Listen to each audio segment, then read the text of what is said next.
Calling you about that wrecked T100 you have for sale, the 97, you still have it? So the airbag works. I wasn't wearing a seatbelt. Some idiot pulled out in front of me. Yeah, it works. What is up, everybody? Welcome back to the channel. You know, Toyota content just appears right in front of you. I don't know if it's because we're at Toyota Fanatics HQ right now, but I just walk outside and this beautiful truck is right here. I mean, this is basically, these are the trucks I grew up on right here. This is what started it all. Oh, it's a V6. So that means it has to be an 88 if I'm not mistaken. They offered the V6 for, is it leaking? Oh boy, we got a leaker. Oh yes, we do. This model came out in 1984. They ran at 84 to 88 at 5 years, and they offered the V6 for the last model year. But you know what's interesting? I don't really remember an EFI badge on the V6 because the V6 only came in EFI. So either that's not the original grille or that's not the original badge on the side right there. Trucks right here, these were like my childhood right here. I mean, my dad and I would drive around when I was 14, 15, 16, and I would see these trucks. I'd make them pull over just so I could come stare at it. The other thing is, we would go look at these trucks for sale a lot. I thought they were monster trucks, and they were probably about this big. These trucks are so tiny inside. Oh, it's an automatic. So it is, it's a V6, it's a 1988. You know what's weird too, is an 88, if you could spring for the V6, it was a big deal. Yeah, you wanted the V6. It went from, I believe, 126 horsepower or 116 for the 4-cylinder up to 150.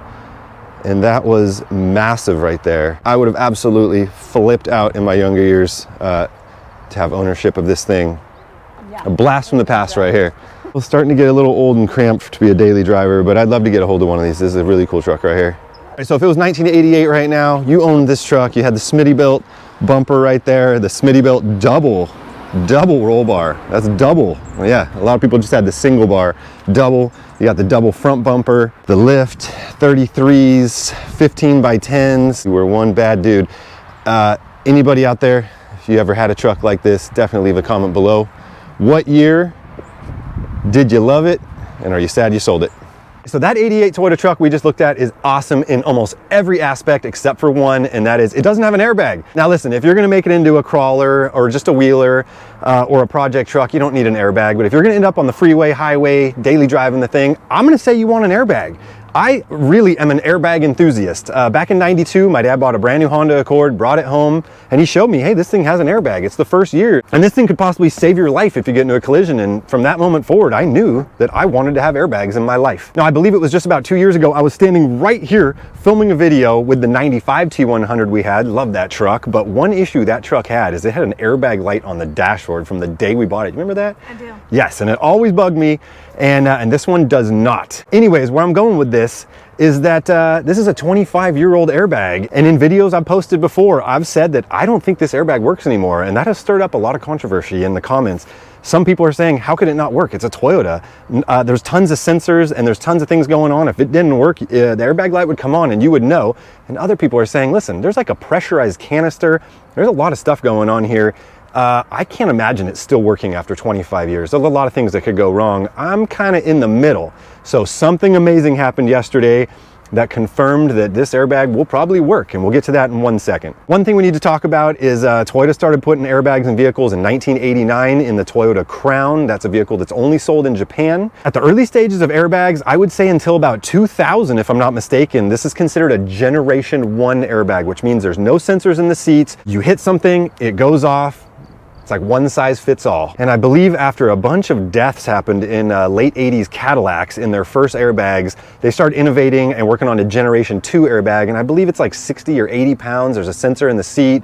And if it senses that the occupant is like under a certain weight, then it'll deploy with less force. And there's just some stuff like that. Generation 2 is obviously better than Generation 1, but either way, it doesn't matter. Generation 1 could potentially save your life. Let's talk about airbags in Toyota trucks and SUVs, because although I love all Toyotas, the trucks and SUVs are where it's at. I bought a 1995 Toyota 400 Limited about 10 or 20 years ago, and I didn't really pay attention at the time, but I was super bummed it didn't have an airbag. I remember driving that thing around thinking, I'm gonna die. So Toyota put the first airbag in a Tacoma in 1995, first airbag in a 4Runner in 1996, first airbag in a T100 in 1995. The only other SUV was like a Land Cruiser, and I'm not really sure about that. I think 98 for the Land Cruiser, if I'm not mistaken. But I'm big on airbags. There's just something about them. I don't know, if I don't have one, I mean, what do? You just bash your face on the steering wheel? That sounds horrible as compared to like a nice pillow of air coming out, gently keeping you from dying.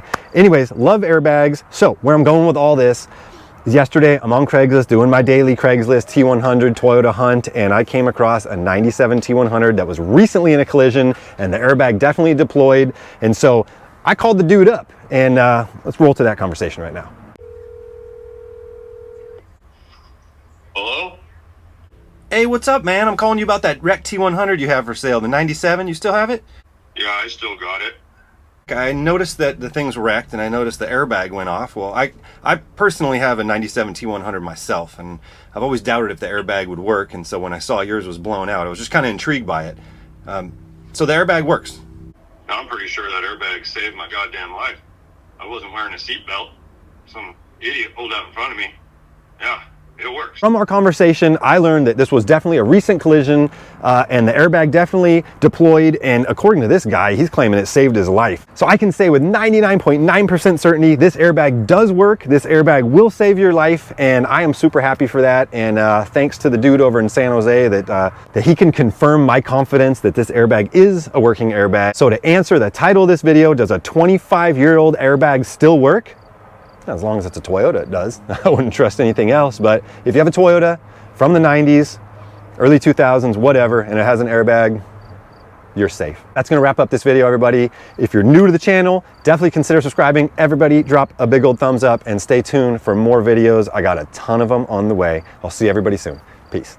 I figured it's time.